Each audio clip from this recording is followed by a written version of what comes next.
In this question, you're asked to integrate sin x by root of 1 plus sin x dx. So let us see how we can do this. So what I can do here is sin x, the numerator can be written as 1 plus sin x minus 1 by root of 1 plus sin x dx. So this 1 plus sin x can be taken inside bracket. So this is equal integration of, so 1 plus sin x by root of 1 plus sin x becomes root of 1 plus sin x minus 1 by root of 1 plus sin x dx. So now I can separate these two.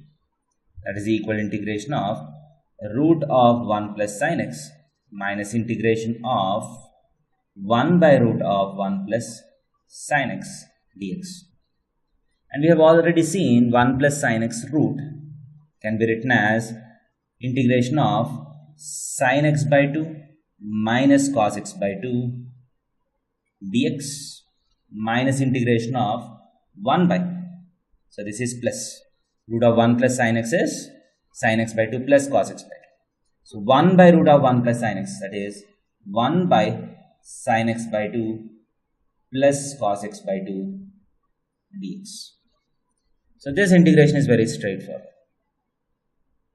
So this is sin x by 2's integration is minus cos x by 2 by half. So you have minus 2 cos x by 2 and plus 2 sin x by 2. So this part has been integrated. So to integrate this part, what I do is, this is 1 sin x by 2 plus 1 cos x by 2.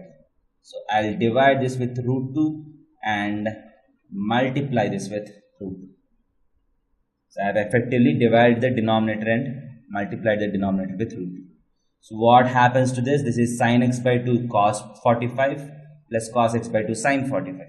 So this becomes minus 1 by root 2 times integration of 1 by sin of x by 2 plus pi by 4 dx. So I'll try to simplify this expression. So this becomes minus 1 by root 2 times integration of 1 by sin is cosecant. So integration of cosecant x by 2 plus cosecant of x by 2 plus pi by 4 dx. So what is cosecant of x by 2 plus pi by 4 dx integration? That is equal to minus 1 by root 2 times. So cosecant x by 2 plus pi by 4. Integration becomes log of mod of tan of whatever is x by 2. So that is x by 4 plus pi by 8 plus c. But you have an x by 2. That is, x is being multiplied by half. So you need to divide this with half. That means you need to multiply it with a 2 extra. That becomes minus root 2 times log mod tan of x by 4 plus pi by 8 plus c is the answer. So the integration of this function is this minus 2 cos x by 2 plus 2 sin x by 2 minus root 2 times log tan x by 4 plus pi by 8 plus c.